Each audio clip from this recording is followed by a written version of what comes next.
یہ کہانی elevator story کا پارٹ 3 ہے۔ احمد کافی دنوں سے بہت زیادہ پریشان ہوتا ہے۔ اسے نہیں سمجھ آتا ہوتا کہ اب وہ کیا کرے۔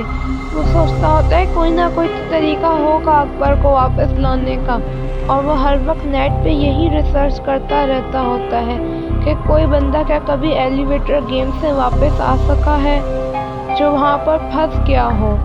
لیکن پھر احمد کو اپنا خود یاد آتا ہے کہ جب اکبر اور وہ واپس جانے والے تھے تو احمد وہیں پہ رہ گیا تھا، اور اس نے دیکھا تھا کہ اکبر اکیلا جا رہا ہے اور وہ کسی سے بات بھی کر رہا تھا جیسے اس کے ساتھ احمد ہی ہو، اور احمد اسے پیچھے سے آوازیں دے رہا تھا اور اکبر نہیں سن رہا تھا۔ تبھی احمد کی نظر ایک آرٹیکل پہ پڑتی ہے جس پہ لکھا ہوتا ہے کہ ایلیویٹر گیم سے واپس آنے والا وہ پہلا شخص، اس کی بات سنیں۔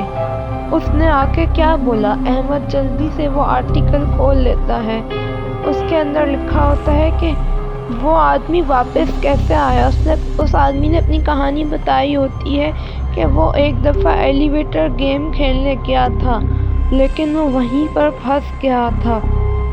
وہاں پہ بہت ہی عجیب عجیب کریچر تھے، اور وہاں پہ وہ پورا ایک دن رہا، لیکن اس دنیا کا ایک دن ارتھ کے کم از کم 40 سال کے برابر کے تھے۔ لیکن اس آدمی کو اتنا نہیں محسوس ہوا، لیکن جب وہ آخر کار اپنے گھر پہنچا تو اس کے رشتہ دار مر چکے تھے۔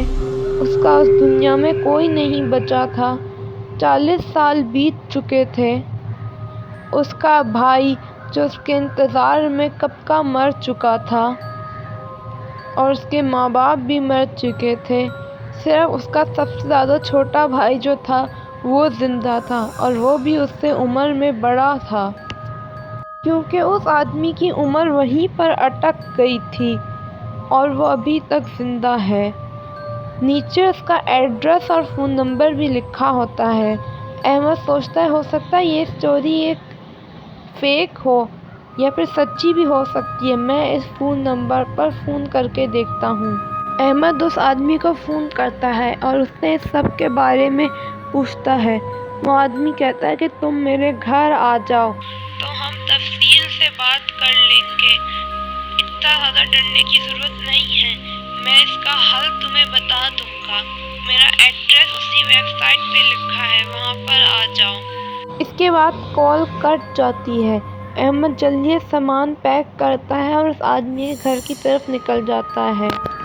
احمد اس آدمی کے گھر جاتا ہے۔ وہ آدمی اب بوڑھا ہو چکا ہوتا ہے۔ وہ اپنی ساری کہانی اسے تفصیل سے سنا دیتا ہے۔ وہ آدمی اسے کہتا ہے اس کا صرف ایک ہی حل ہے، تمہیں ایلیویٹر گیم دوبارہ کھیلنا ہوگا اور اپنے دوست کو وہاں سے لے کر آنا ہوگا، لیکن یہ ایک بہت ہی زیادہ بہادری والا کام ہے اور تمہیں یہ چالاکی اور ہوشیاری سے بھی کرنا ہوگا، کیونکہ وہاں کے عجیب عجیب کریچرز جو ہیں وہ تمہیں لانے نہیں دیں گے۔ تمہیں پہلے اس سے کوئی سوال پوچھنا ہوگا، ورنہ وہ تمہیں دھوکے سے کسی اور کے ساتھ بھیج دیں گے، اور کوئی مونسٹر تم اپنے ساتھ یہاں لے آؤ گے جو تمہارے لیے بھی برا ہے اور ہمارے لیے بھی۔ بس تمہیں چالاکی اور ہوشیاری کرنی ہے۔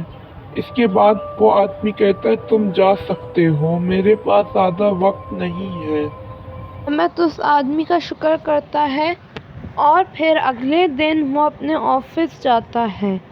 پھر رات میں جب سب لوگ چلے جاتے ہیں تو وہ سوچتا ہے چلو میں اب ایلیویٹر گیم کھیلتا ہوں، اور اس دفعہ میں اکبر کو لیے بغیر واپس نہیں آؤں گا، کیونکہ مجھے یہاں پہ ویسے بھی نہیں رہنا، یہاں کوئی میری بات کا یقین بھی نہیں کرتا۔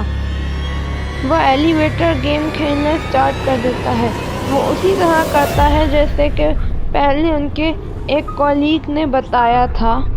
آہستہ آہستہ پھر باری آتی ہے اس عورت کے آنے کی، تو وہ عورت اندر آتی ہے۔ احمد اس کی طرف بالکل بھی نہیں دیکھتا، اپنی نظریں جھکائے رکھتا ہے۔